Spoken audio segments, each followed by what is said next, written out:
పరిశుద్ధుడును మహాదేవుడైన యేసుక్రీస్తు ప్రభుల వారి అతి పరిశుద్ధ నామములో మీ అందరికీ ప్రభుదిన శుభాలు తెలియచేస్తున్నాను. సకల ఆశీర్వాదములకు కారణభూతుడైన మన ప్రభు అయిన యేసు కృప మిమ్ములను మీ కుటుంబాలను సర్వ సమృద్ధిగా ఆశీర్వదించునుగాక. పరిశుద్ధ లేఖనములో నుండి ఈ దిన ఆరాధన కొరకై రెండు మాటలు జ్ఞాపకం చేసుకుందాం. దయచేసి కీర్తన పుస్తకం 116వ కీర్తన పుస్తకం అండి. 116వ కీర్తన. మొదటిగా కీర్తన పుస్తకం 116వ కీర్తన అండి. పాత నిబంధనలోని 514 పేజీ. పాత నిబంధనలో నుండి 514 పేజీ. కీర్తనల గ్రంథం 116 కీర్తన. సామ్స్ చాప్టర్ 116 వర్స్ 12, 12వ వచనం నుండి 14వ వచనం వరకు చదువుకుందాం. 12వ వచనం నుండి 14వ వచనం వరకు చదువుకుందాం. మరలా చెప్తున్నాను, కీర్తనల గ్రంథం 116వ అధ్యాయము 12 నుండి 14 వరకు. యెహోవా నాకు చేసిన ఉపకారములన్నిటికీ నేను ఆయనకేమి చెల్లించుదును? రక్షణ పాత్రను చేతపుచ్చుకొని యెహోవా నామమున ప్రార్థన చేసేదను. యెహోవాకు నా మొక్కుబళ్ళు చెల్లించెదను. ఆయన ప్రజలందరి ఎదుటనే చెల్లించెదను. చాలు. మరొక మాట, క్రొత్త నిబంధనలో నుండి భక్త పౌలు తిమోతికి వ్రాసిన పత్రిక.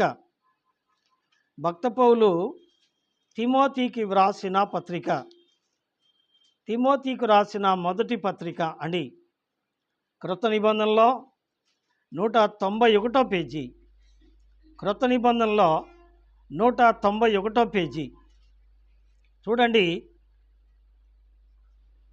క్రొత్త నిబంధనలో 191 పేజీ 2వ వచనం నుండి చదువుకుందాం. రాజుల కొరకును అధికారుల కొరకును విజ్ఞాపనములను ప్రార్థనలను యాచనలను కృతజ్ఞతాస్తుతులను చేయవలెనని హెచ్చరించుచున్నాను. ఇది మంచిదియు మన రక్షకుడగు దేవుని దృష్టికి అనుకూలమునై ఉన్నది. ఆయన మనుషులందరూ రక్షణ పొంది సత్యమును గూర్చిన అనుభవ జ్ఞానము గలవారై ఉండవలెనని ఇచ్చయించుచున్నాడు.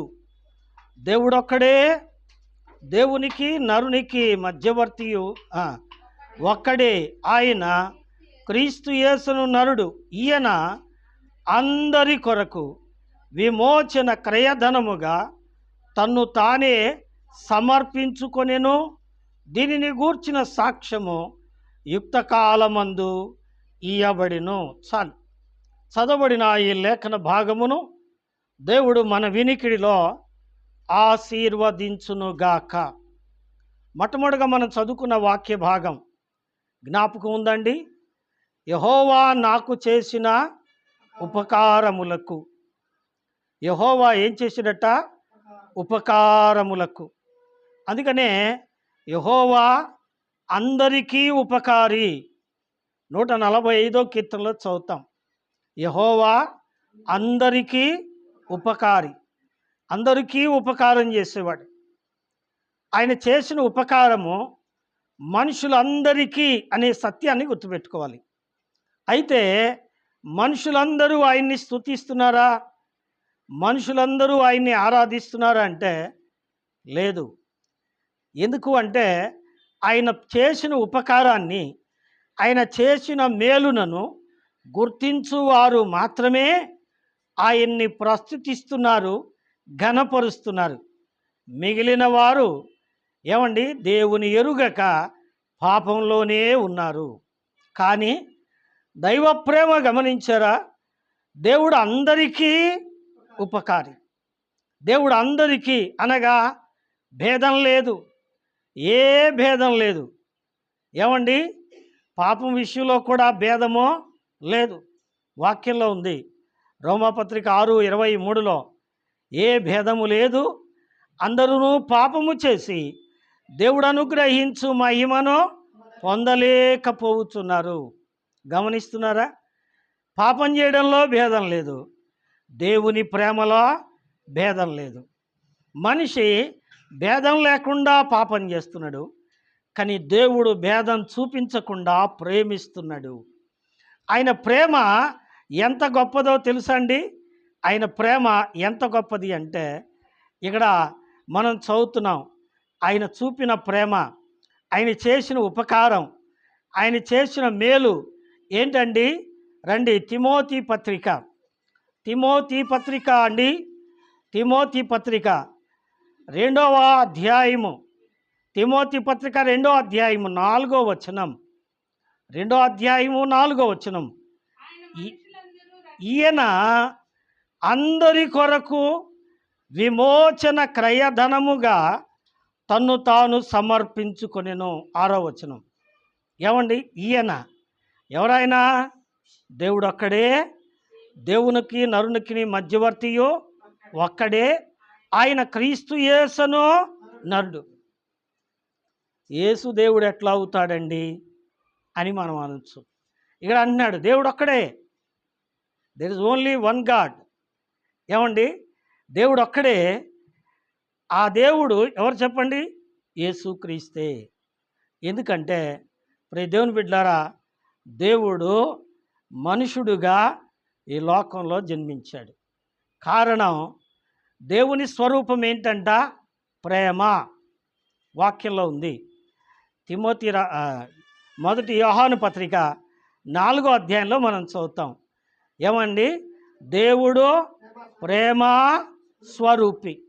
దేవుడు ఏమైనాడండి? ప్రేమ అయి ఉన్నాడు. ఇంగ్లీష్లో మనం మాట్లాడతాం గాడ్ ఈజ్ లవ్ అని. ప్రేమ అంటే దేవుడు, దేవుడు అంటే ప్రేమ. ఈ ప్రేమ ఎట్టిది? ఏమండి, ఈ ప్రేమ ఎట్టిది? స్నేహితుల మధ్య ప్రేమ ఎంతవరకు ఉంటుందండి? దానికి ఉదాహరణ మనం చెప్పాలి అంటే, ఏమండి, తెప్పలుగా నీరుండినా కప్పలు 10,000. వాస్తవేనండి? నీరెండినా కప్పలు ఉండునా? ఉండవు. నీరెండితే కప్పలు ఉంటాయా? ఉండవు. జేబు ఖాళీ అయితే ఫ్రెండ్ వస్తాడా దగ్గరికి? రాడు. ఏమండి, ఇది స్నేహితుల ప్రేమ. బంధువుల ప్రేమ, బంధువుల ప్రేమ ఎంతవరకు ఉంటుందంటే వారికి మనం ఉపయోగపడ్డంత వరకే కదండి. ఆ దగ్గరికి వెళ్తే మన అవసరాలు తీరుతాయి, మనకు సాయపడతాడు, మనకు మేలు చేస్తాడు. ఏమండి, అలా కాక ఒకళ్ళు దగ్గరికి వెళ్తే మనమే ఇయ్యాల్సి వస్తుంది, ఆ దగ్గర ఏమీ లేదు మనమే ఇయ్యాల్సి వచ్చిందంటే ఎవరైనా వస్తారండి, బంధువులు, స్నేహితులు, మిత్రులు, మావాడే. ఏమండి, అది మావాడే, కానీ మాకు వాడికి టచ్ లేదండి. మారిపోయింది భాష, మారిపోయింది మాట. మానవ ప్రేమలు ఇలా ఉంటాయి. ఏమండి, స్త్రీ పురుషుల మధ్య ప్రేమ ఏమండి ఎలా ఉంటుంది చెప్పండి? ఆకర్షణ ఉన్నంత వరకే ఉంటుంది. ఆరంభంలో ఆయనని ఈయన వదలరు, వదిలిపెడతారా? వదలరు. తల్లి మర్చిపోతాడు, తల్లిని మర్చిపోతాడు, ఆమె కూడా ఇద్దరిని మర్చిపోద్ది. ఆనక మధ్యలో మొదలవుతాయి. ఏంటి చెప్పండి? ఆకర్షణ ఎప్పుడైతే తగ్గిందో, ఏమండి, ఆకర్షణ ఎప్పుడైతే తగ్గిన గుమ్మడికాయనట్టు ఉండేదండి ఫస్ట్లో నేను చేసుకున్నప్పుడు. ఇప్పుడు ఎట్ట అయింది? పుచ్చకాయలాగా తయారైంది. ఏమండి, గుమ్మడికాయంత ఎర్రగుండా మనిషి పుచ్చకాయలాగా నల్లగా అయిపోయిందండి. ప్రేమ చచ్చిపోయింది. మనుషుల ప్రేమ ఎంతవరకే? ఆకర్షణ ఉన్నంత వరకే. రక్త సంబంధుల ప్రేమ ఎంతవరకే అండి? ఏమండి, అది కూడా ధనం ఉన్నంత వరకే, ప్రయోజనం ఉన్నంత వరకే. కానీ దేవుని ప్రేమ ఎటువంటి చెప్పండి? మారదు, మార్పు చెందదు. ఎటువంటి ప్రేమ? ఇప్పుడు మనం ఒక వచనాన్ని మనం విందాం. రోమీయులకు రాసిన పత్రిక 5వ అధ్యాయము, రోమీయులకు రాసిన పత్రిక అని 5వ అధ్యాయము 8వ వాక్యం విందామా? అయితే దేవుడు మన ఎడల తన ప్రేమను వెల్లడిపరుస్తున్నారు. ఎట్లనగా ఎట్లా అండి? మనం ఇంకనూ పాపులమై ఉండగానే. ఏమండి, ఒకసారి జోష్ అన్న సాక్ష్యం చెప్తూ చెప్పాడు. ఏమండి, ఒక భార్య భర్త కొట్టుకున్నారట. ఇద్దరు చర్చికి వచ్చేవాళ్ళే. కొట్టుకున్నట్ట. కొత్తగా పెళ్ళయింది, ఒక సంవత్సరమే. గొడవలు వచ్చేసినాయి. ఆ భార్య గారు వెళ్ళిపోయింది. ఏమండి, భర్త గారు విడిపోయాడు. ఆమెతో ఈయనతో మాట్లాడటానికి ఆయన ప్రయత్నం చేస్తున్నట్ట. ఇప్పుడు జోషి గారు అబ్బాయి దగ్గరికి వెళ్తే ఆయన అంటున్నాడు, అన్న జోషి అన్న, ఆ వ్యవహారం తప్ప ఇంకే వ్యవహారం అయినా మాట్లాడు. ఏమయ్యా, ఎందుకు మాట్లాడకూడదంటే, ఆ బాధ నేను పడలేనన్నా. ఏ బాధ? మొదట్లో అంత తీపి పడితే కదండి. నిజమే ప్రియులరా, ఎంత విపరీతం అంటే ఆకర్షణ తగ్గిపోయేది. ఏమండి, ఏం చెప్తారు చెప్పండి? ఎన్నో నెపాలు చెప్తారు. ఆమె తిట్టిద్దండి, ఆమెకు రక్కిద్దండి, ఆమె కరిసిద్దండి, ఆమె కోప్పడిద్దండి. అబ్బో, ఆయనకు అసలు నేను వండి పెట్టలేక చస్తున్నానండి. ఏమి కోరికలో, ఏమి గొడవలో, ఒకటే గొడవ. ఏమండి, నిజమే. ఏమండి, నిజమే. కానీ దేవుని ప్రేమ ఎట్లాంటిదండి? నువ్వు తిట్టుబోతువైనా ప్రేమిస్తున్నాడు, నీవు తిరుగుబోతువైనా ప్రేమిస్తున్నాడు, నీవు దొంగవైనా ప్రేమిస్తున్నాడు. నిజమే. ఇదివరకు ఒకసారి చెప్పాను మీకు. బైబిల్లో ఒక అద్భుతమైన స్త్రీ ఎవరో తెలుసా అండి? అద్భుతమైన స్త్రీ ఎవరో తెలుసా? గుర్తుంటే చెప్పండి. ఎవరండి? నయమాను భార్య. ఏమండి, నయమాను భార్య. ఏంటయ్యా నయమాను భార్య గొప్పతనం అంటే, నయమాన్ ఏంటంటాడు? కుష్ఠరోగి. ఏమండి, కుష్ఠరోగి. కుష్ఠరోగి యొక్క ప్రత్యేకత ఏంటంటే, నిలువెల్లా పుళ్ళే, ఆ పుళ్ళ నిండా చీమే, నెత్తురే. ఏమండి, అందంగా ఉన్నప్పుడు ప్రేమిస్తారు, కానీ ఒళ్ళంతా పుళ్ళయి చీమి రక్తం గారుతుంటే అప్పుడు కూడా ఆమె ప్రేమించింది. What a wonderful love it is కదండి. అద్భుతమైన ప్రేమ చూపిన ఇల్లాలు ఆవిడ. ఒప్పుకుంటారా? నిజమే. అంతకంటే గొప్పది మన ప్రభు ప్రేమ కదండి. మనం ఇంకనూ పాపులమై ఉండగానే, అక్కడ 3 మాటలు ఉన్నాయి. మనం ఇంకనూ భక్తిహీనులమై ఉండగానే, మనం ఇంకనూ బలహీనులమై ఉండగానే, మనం ఇంకనూ పాపులమై ఉండగానే, 10వ వచనంలోకి వచ్చినప్పటికీ మనం ఇంకనూ శత్రువులమై ఉండగా ఆయన మనలను ఏం చేస్తున్నాడండి? ప్రేమించుచున్నాడు. బా, ఎంత గొప్ప ప్రేమ అండి. కానీ దేవుని ప్రేమ గొప్పది. అందుకనే దేవుడు మనుషులను ప్రేమించి ఆయన ప్రేమను కనబరచడానికి ఏం చేశాడండి? మానవుల కొరకు ఒక ప్రణాళిక ఏర్పాటు చేశాడు. ఇప్పుడు చదువుదాం. ఎప్పుడు ప్రణాళిక ఏర్పాటు చేశాడే అంటే, ఎప్పుడో. ఏమండి, యోబు గ్రంథం 33వ అధ్యాయం. యోబు గ్రంథం అండి 33వ అధ్యాయము. 33వ అధ్యాయంలో 23వ వాక్యం నుండి విందాం. నరులకు యుక్తమైనది ఏదో దానిని వానికి తెలియజేయుటకు వేలాది దూతలలో గనుడగు ఒకడు వానికి మధ్యవర్తి అయి ఉండిన ఎడల. చాలండి, ఆ భాగం అంతా మీ తర్వాత చదువుకోండి. దేవుడు ఏర్పరిచిన ఒక ప్రణాళిక ఏంటంటే, నరుడికి తాను చేసేదేంటో తనకి తెలియదు. అందుకని పౌలు గారు అన్నాడు, తెలియక ఎరుగాక చేసి తిని గనుక క్షమించబడి తిని.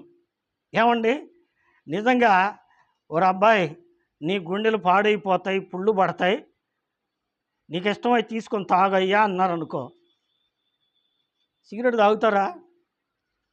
ఏమండి, తెలియక తాగుతున్నారు. ఏమనుకుంటున్నారు? అది ఒక ఫ్యాషన్ అనుకుంటున్నారు కదండి. అది నీ లివర్ని తినేసిద్ది అబ్బాయి, నీ సంసారం గొల్ల చేసిద్ది. నీ ఇష్టం తాగితే తాగు అన్నాడు అనుకోండి, ఆ పోసేవాడు ఏమిటది? ఏమండి, ఆ త్రాగేది పోసేవాడు ఆ మాట అన్నాడు అనుకోండి, అబ్బాయి అబద్ధం ఏం లేదు, నీ లివర్ మాత్రం ఖాయంగా పోద్ది, తాగే పనైతే తాగు అన్నాడు అనుకోండి, అది తాగుతాడా? తాగడు. ఎందుకు తాగుతున్నాడంటే తెలియదు, దాని ప్రభావం ఏమో తెలియదు. అందుకని తెలియక చేస్తున్నాడు. అందుకని ఇక్కడ అంటున్నాడు, నరులకు యుక్తమైనదేదో వానికి తెలియజేయుటకు. ఏమండి, మానవులకు పాపమేంటో నీతి ఏంటో తెలియజేయడానికి యేసుక్రీస్తు ప్రభు ఈ లోకానికి వచ్చాడు. ఎలాగొచ్చాడు? మధ్యవర్తిగా వచ్చాడు. అక్కడ ఉందా మాట. ఏమండి, వేలాది దూతలలో గనుడగు ఒకడు వానికి మధ్యవర్తి అయి ఉండిన ఎడల. మధ్యవర్తి అంటే ఏమండి, ఇప్పుడు అన్నీ చాలా విషయాలకు మధ్యవర్తులు అవసరం. ఏమండి, పెళ్ళిళ్ళకు మధ్యవర్తులు అవసరమే కదండి. స్థలాలు కొనడానికి అమ్మడానికి మధ్యవర్తులు అవసరమే. కొట్లాడటానికి కూడా మధ్యవర్తులు అవసరమే. తగాదాలు తీర్చుకోవడానికి కూడా మధ్యవర్తులు అవసరమే. నిజమే. ఏమండి, తంతులు పెట్టి తన్నుకునేటట్టు చేయడానికి కూడా మధ్యవర్తి అవసరమే. అటు ఎగేసి ఇటు దిగేసి అలా అనుకుంటే పక్కకు పోయి నవ్వుకునేవాడు మహానుభావుడు, ఆ మధ్యవర్తి. కానీ ఇట్టి మధ్యవర్తి ఆయన కాదు. ఆయన ఎటువంటి వాడు? దేవుడు మానవునికి మధ్యవర్తి. దేవునికి మానవునికి మధ్యవర్తి ఎందుకు అంటే, మనుషుడు ఏం చేశాడు చెప్పండి? పాపం చేశాడు. ఏ భేదమును లేదు, అందరూ పాపము చేసి దేవుడు అనుగ్రహించు మహిమను పొందలేకపోతున్నారు. 6:23 రోమాపత్రికలో. కాబట్టి పాపం చేసి దేవుని మహిమను కోల్పోతున్న మనుషులు, దేవుడికి దూరమైపోతున్న మనుషులు కదండి, అట్టి వారిని తిరిగి దేవునితో సమాధానపరచడానికి ఆయన ఎట్లా వచ్చాట? మధ్యవర్తిగా వచ్చాడు. ఈ మధ్యవర్తి వచ్చి ఏం చేయాలి? వాళ్ళిద్దరిని సమాధానపరచాలి. సమాధానపరచాలంటే ఏం కావాలి? 24వ వచనం, దేవుడు వాని యందు కరుణ చూపి పాతాళములోనికి దిగి వెళ్ళకుండా వానిని విడిపించుము, ప్రాయశ్చిత్తము నాకు దొరికినని సెలవిచ్చును. ఏం కావాలట? ప్రాయశ్చిత్తం కావాలట. ఏమండి, పాపమునకు ప్రాయశ్చిత్తం కలిగితే వీరిరువురికి సమాధానం కలుగుతుంది. అలా చేయాలంటే ఏం చేయాలి? ప్రాయశ్చిత్తం చేయాలి. అది ఎలాగూ? ఏమండి, అందుకనే 1 యోహాను పత్రిక 4:9 వచనంలో, మనము దేవుని ప్రేమించితిమని కాదు, తానే మనలను ప్రేమించి మన పాపములకు ప్రాయశ్చిత్తమై ఉండుటకు తన కుమారుని పంపెను. ప్రాయశ్చిత్తం ఎలా జరుగుతుంది?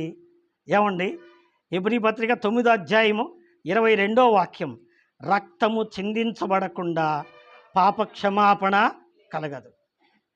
సర్వ పాపోపహరణం రక్త ప్రోక్షణం అవశ్యం. ఏమండి, సర్వ పాపము హరించబడాలి అంటే రక్తము చిందించుట అవసరమై ఉన్నది. అది ఎట్టి రక్తము అంటే, నిర్దోషి నిష్కల్మషుడు పవిత్రుడు దైవాత్మ సంభూతుడు అయిన వాడు పాపుల కొరకు ఇష్టపూర్వకంగా తద్రక్తం పరమాత్మేన పుణ్యదాన బలియాగమన్నట్టు ఏమండి ఆయన చిందించాలి. అట్టి నరుడు భూలోకంలో ఎవరు లేరు గనక ఆయన మధ్యవర్తిగా వచ్చి ఏం చేశారట? వారిరువురిని సమాధానపరచడానికి. ఏమండి, ఆయన ఏం చేశారు? త్వరగా నేను చెప్పి ముగిస్తాను. త్వరగా రండి. యెషయా పుస్తకం వస్తున్నారా? యెషయా పుస్తకం అండి. యెషయా పుస్తకం 51వ అధ్యాయము 23వ వచనం చదువుదాం.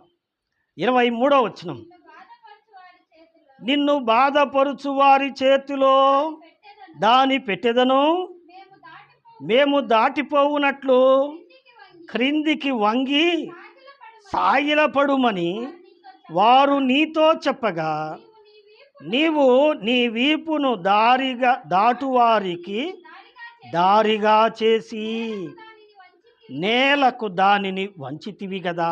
వినరా? దాటువారట. ఎవరి దాటేవారు? యోహాను సువార్త 5:24 వచనం. ఏమండి, ప్రభువే అన్నారు, నా మాట విని నన్ను పంపిన వాని యందు విశ్వాసముంచువాడు నిత్య జీవమో గలవాడు, వాడు తీర్పులోనికి రాక మరణములో నుండి జీవములోనికి దాటాలి.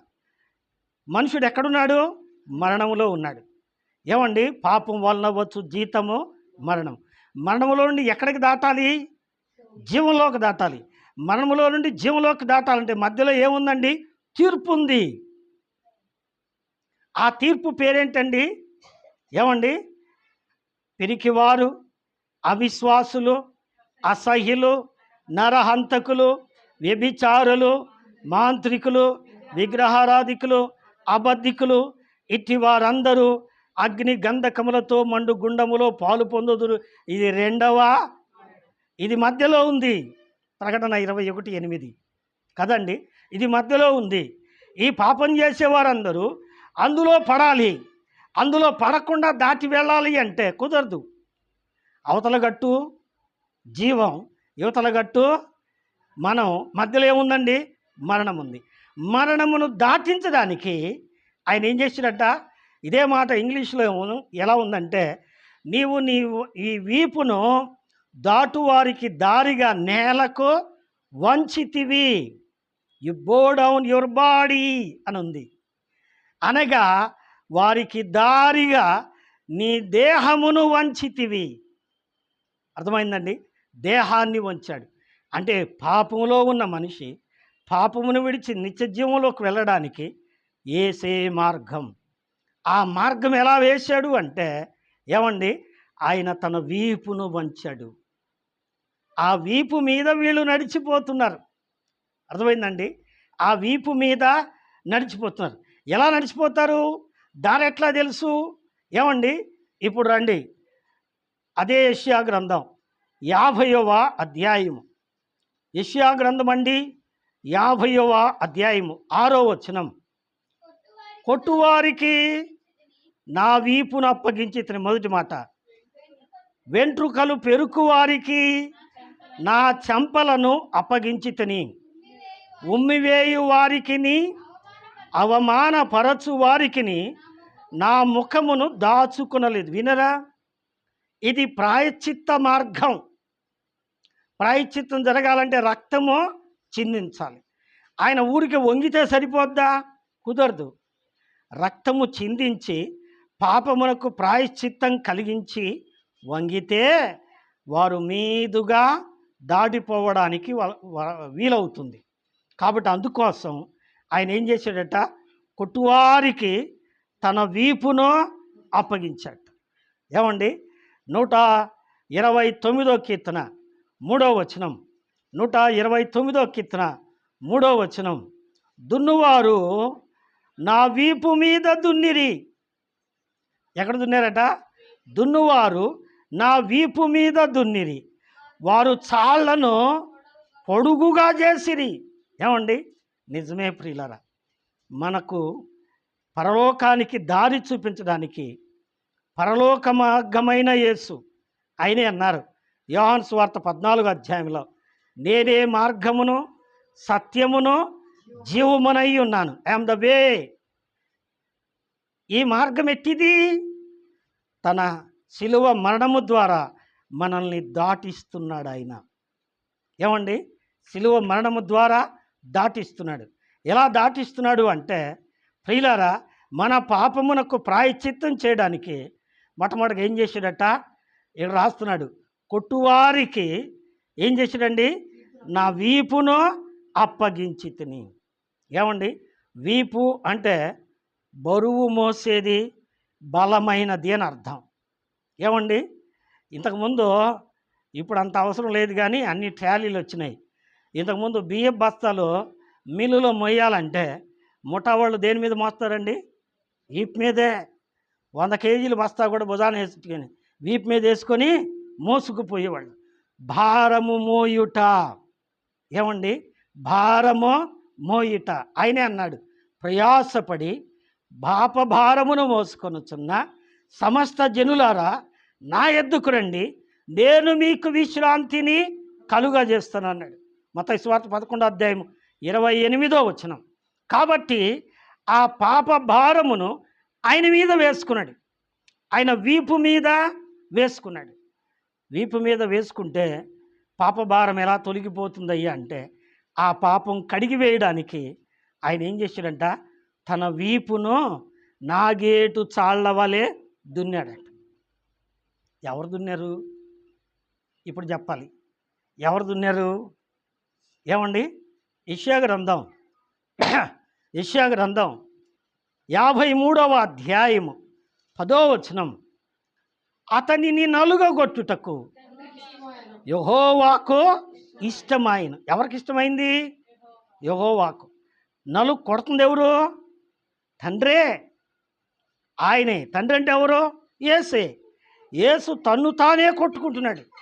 ఏమండి? నిజమే. మరణాన్ని ఎవరు ఆహ్వానించారు? ప్రభువే. కానీ ఎవరు ఆయన మరణాన్ని కలుగ చేయలేరు. ఆయన మరణమును జయించిన దేవుడు. అందుకనే ఆయన తానే తన శిక్షను తాను వేసుకుంటున్నాడు. ఎందుకంటే ఆ శిక్ష మనం భరించలేం గనుక. ఇంకా చెప్పాలంటే చాలా సమయం అవుతుంది. ఏమండి? 23వ అధ్యాయము ద్వితీయోపదేశ ఖండంలో ఉంది. మరణమునకు తగిన పాపము ఒకడు చేసిన ఎడల అతడు మాను మీద వేలాడదీయవలెను, అతన్ని రాళ్లతో కొట్టవలెను. ఏమండి? ఇత్యాది శిక్షలు ఉన్నాయి.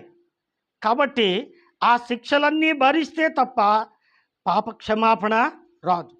అందుకని ఆయన వీపు కొరడాలతో కొట్టబడింది. కొట్టించింది ఎవరు? ఆయనే. కొడుతుంది ఎవరు? రోమా సైనికులు. మనకు కనబడుతుంది ఎవరు? రోమా సైనికులు. కానీ కొట్టించింది ఎవరు? దేవుడే.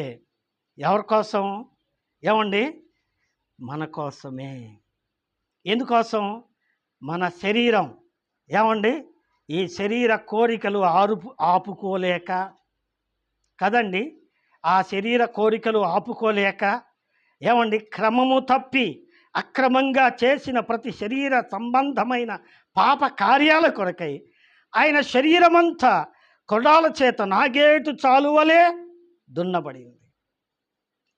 రాణువారు అంటే రోమా సైనికులు కొరడాలతో పాటు ఎముకలు ముక్కలు పెడతారట. అందులో ఆ ఎముకలు ముక్కలు ఆ కొరడాల మధ్య పేంచి పోగుకు మధ్య ఆ ముక్క పెట్టి పెనవేసి ముడివేసినప్పుడు ఆ కొరడాతో కొడుతుంటే ఏమవుతుందండి? ఆ ఎముకల ముక్కలు ఆ దేహాన్ని చీలుస్తూ వస్తూ ఉన్నాయి. దాన్నే వివరంగా అంటున్నాడు 129వ కీర్తనలో, దున్నువారు నా వీపును దున్నిరి, వారు చాళ్లను పొడవుగా చేసిరి. ఎట చేశారట? కొడుతున్నారు. ఒక దెబ్బ కొట్టి ఉరుకుంటున్నారా? మరొక దెబ్బ. ఉరుకుంటున్నారా? మరొక దెబ్బ. కొట్టిన చోట మళ్ళా కొడితే ఏమైంది చెప్పండి? చీలిన చోట మరలా ఆయన శరీరం అంతా చీలిపోతుంది. రక్తం ధారలుగా కారుతుంది కదండి. ఆ రక్తములో మన పాపములు ఏం చేయబడ్డాయి? క్షమించబడ్డాయి. ఎందుకంటే ఆయన నిర్దోషి, నిష్కల్మషుడు, పాపము లేనివాడు, పరిశుద్ధ దేవుడు, పరిశుద్ధ మానవుడు, పరిశుద్ధుడు గనుక, పాపము లేనివాడు గనుక ఆయన త్యాగపూరితముగా చేసిన చిందించిన రక్త బలిని బట్టి పాప క్షమాపణ కలుగుతున్నది. అలాగూ పాపం క్షమించబడి దాటుచున్నారు. రెండవది ఏం చేశారంట? కొట్టువారికి నా వీపు అప్పగించి తిని, వెంట్రుకలు పెరుకు వారికి నా చెంపలను అప్పగించి. వెంట్రుకలు పెరుకు వారికి ఏం చేశారట? చెంపలను అప్పగించి తిని. చెంపలో పురుషులైతే గీక్కొని ఎందుకు? ఎంటికలు కనపడితే అంజీ గారు ఎట్లుంటుందంట? ఎంటికలు కనపడితే తెల్లంగా నల్లంగా ఉండదంట. బాగుండదు. అందుకని నున్నంగా కదా. నిజమే. ఆ నున్నటి ముఖంతో, అందమైన ముఖంతో ఎంతమందిని మోసం చేశాము కదండి. ముఖం పోయినసారి చెప్పాను నేను, face is the monitor of heart అంటారు. Face is the monitor of heart అంటే హృదయములో ఉన్న తలంపులు ముఖ కవళికల్లో బయలుపడతాయి. కాబట్టి లోపల దాచుకున్న దురాలోచనలు ఊరకే నుంచుంటాడు.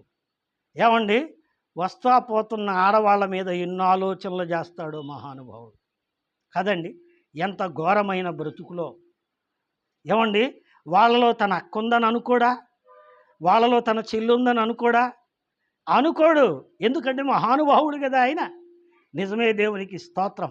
గమనించండి, అట్టి నీచమైన ఆలోచనల నిమిత్తం యేసయ్య ముఖమున ఏం చేయబడిందండి?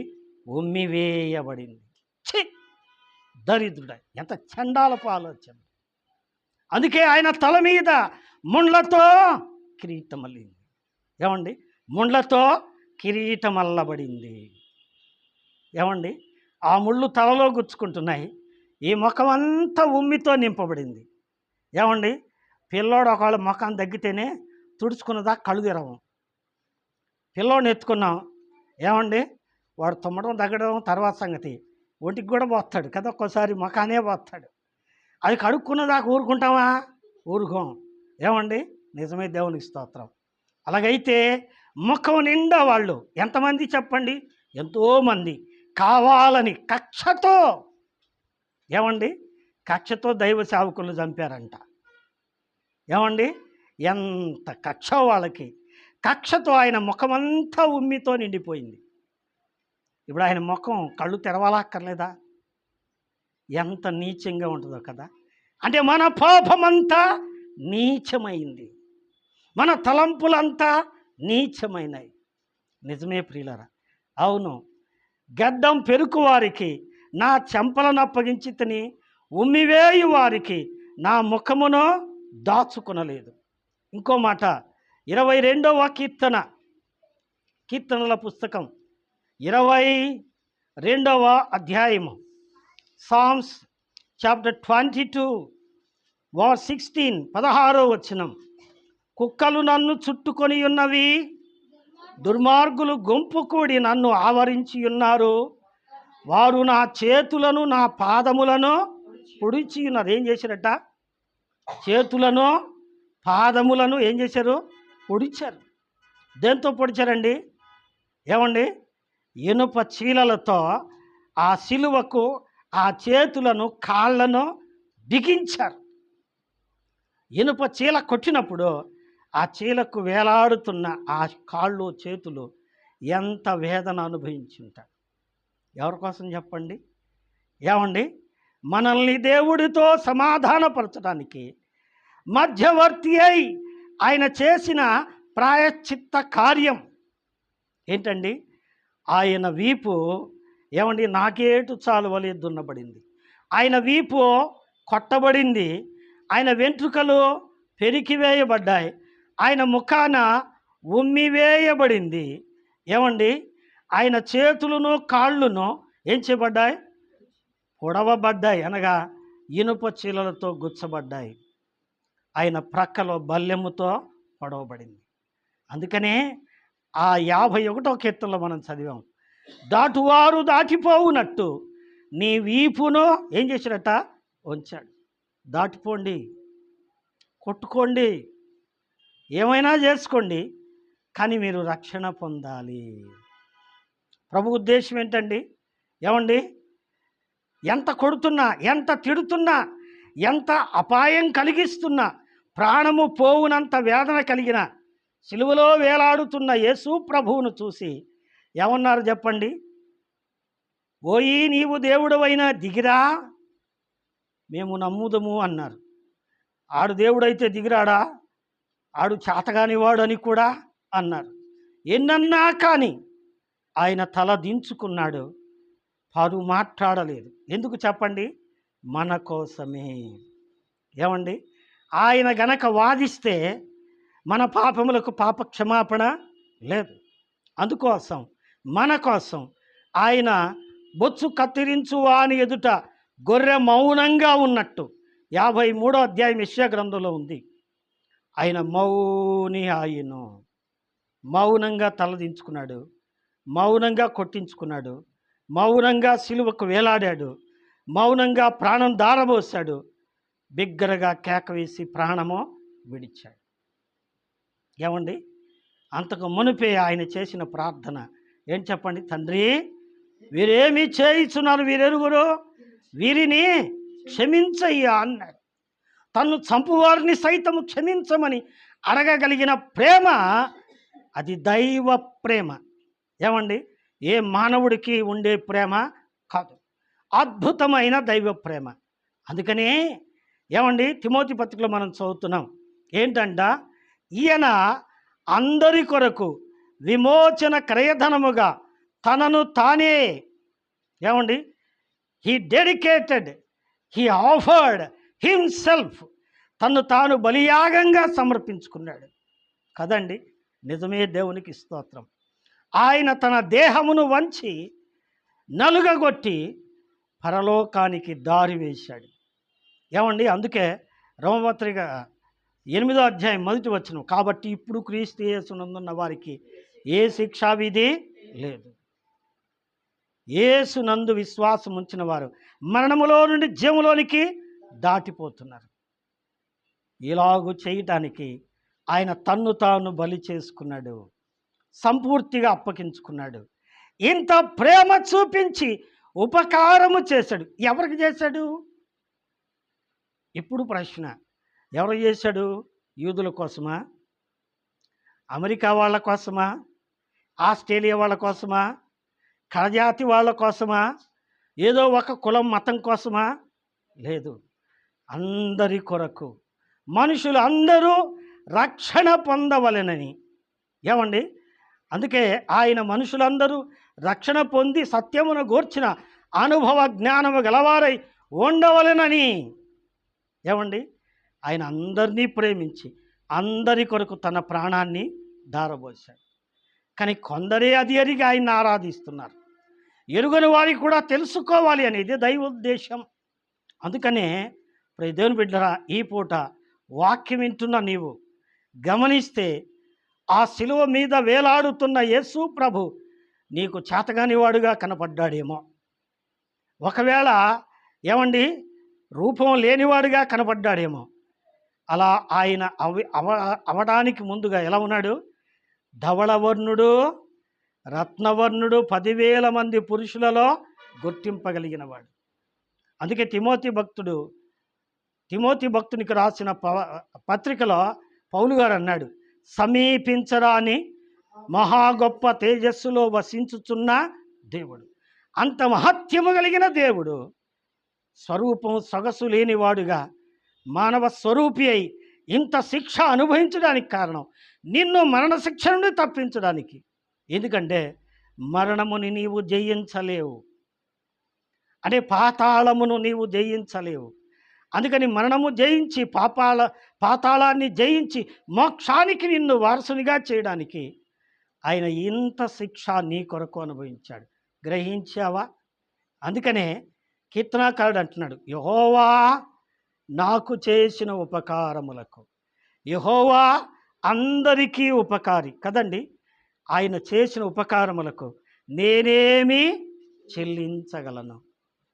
రక్షణ పాత్రను చేతపరుచుకొని యెహోవా నామమున ప్రార్థన చేసేదను, ప్రజలందరి ఎదుట ఆయనకు కృతజ్ఞతాస్తుతి చెల్లించదను, నా మొక్కుబళ్లను చెల్లించదు. నిజమే ప్రియులారా, ఈ ప్రేమను మనం గురు తెరిగిన వారమై మనల్ని మనం తగ్గించుకొని మన పాపం ఒప్పుకొని విడిచిపెట్టి ప్రభువును శరణు వేడి ఆయన యందు విశ్వాసం ఉంచి ఆ ప్రేమ చూపిన ప్రభువుకు కృతజ్ఞతగా ఆయన్ని ప్రస్తుతించాలని మనవి చేస్తూ మాటలు ముగిస్తున్నాను.